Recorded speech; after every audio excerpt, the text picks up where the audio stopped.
Question 6. James Simon, CFA, the Chief Financial Officer of a publicly listed company, seeks to improve the quality of his company's communication with institutional fund managers. He holds an investor briefing with this group the evening before the company earnings are announced. The company's quarterly earnings are broadcast in a press release the next day before the market opens. The earnings information in the investor briefing is identical to that in the press release. Did Simon most likely violate the CFA Institute standards of professional conduct? A. Yes. B. No, because the company releases information while the market is closed. C. No, because investor briefing and press release information are identical. Simon violated Standard 2A, material non-public information, by giving institutional fund managers access to material non-public information prior to public dissemination. By releasing earnings results to a select group of institutional fund managers prior to a public press release, Simon allows the institutional fund managers a time advantage over other investors not invited to the investors' briefing. The answer is A.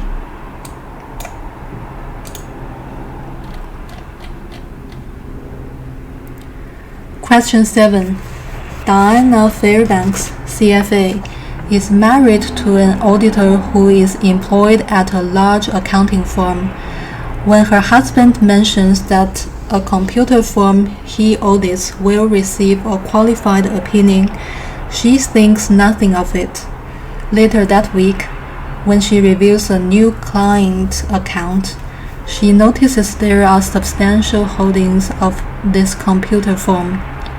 When she does a thorough internet search for news on the company, she does not find anything about its most recent audit or any other adverse information. Which of the following actions concerning the computer stock should Fairbanks most likely take to avoid violating the CFA Institute standards of professional conduct? A. Complete a thorough and diligent analysis of the company and then sell the stock. B. Sell the stock immediately because she has a reasonable basis. C. Take no investment action. The information concerning the qualified opinion is material. It is also non-public because it has not been released and is not available online, so the mosaic theory would not hold up in this case. As a result, she would be in violation of Standard 2A, material non-public information, if she took investment action based on this information. She should also make reasonable efforts to achieve public dissemination of the information. The answer is C.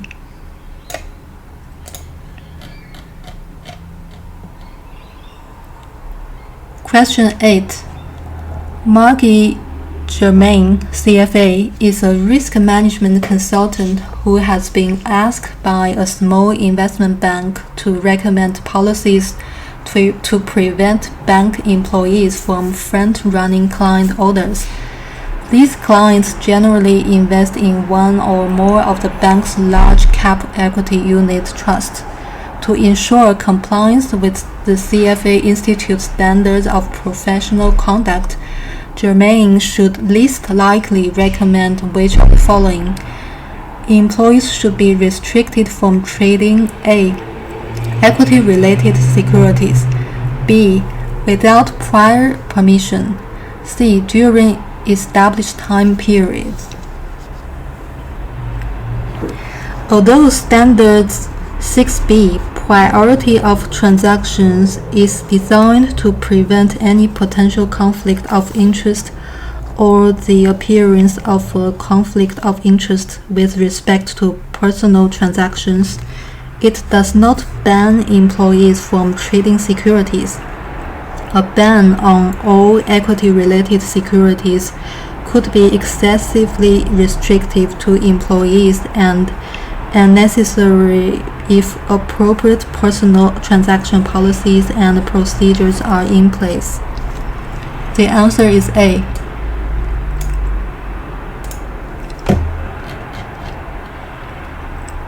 Question 9. Molly Burnett, CFA, is a portfolio manager for a fund that only invests in environmentally friendly companies. A multinational utility company recently acquired one of the fund's best-performing investments, a wind power company. The wind power company's shareholders receive utility company shares as part of the merger agreement. The utility has one of the worst environmental records in the industry, but its shares have been one of the top performers over the past 12 months. Because the utility pays a high dividend every 3 months, Burnett holds the utility shares until the remaining 2 dividends are paid for the year, then sells the shares. Burnett most likely violated the CFA Institute standards of professional conduct concerning A. Disclosure of conflicts, B. Suitability, C. Independence and objectivity. The utility is not a suitable investment for a fund that only invests in companies with good environmental records. Continuing to hold this investment, therefore, was a violation of Standard 3C, suitability. The answer is B.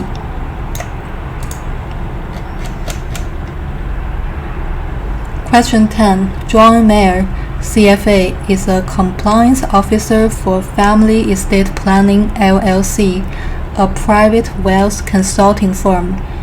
Many of his colleagues have family members who have started their own retail businesses.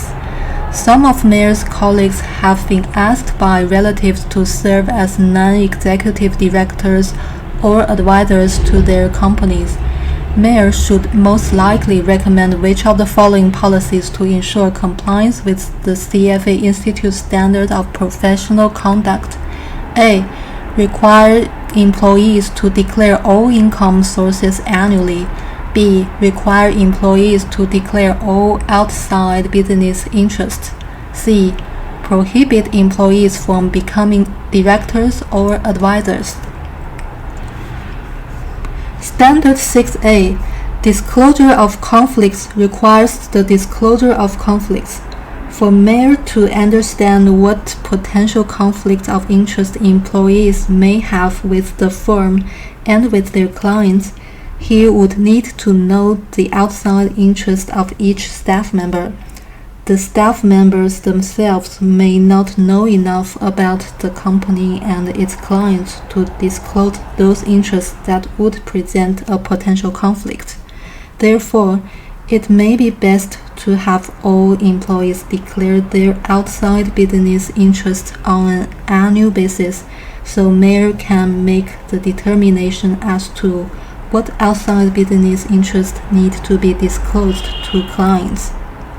The answer is B.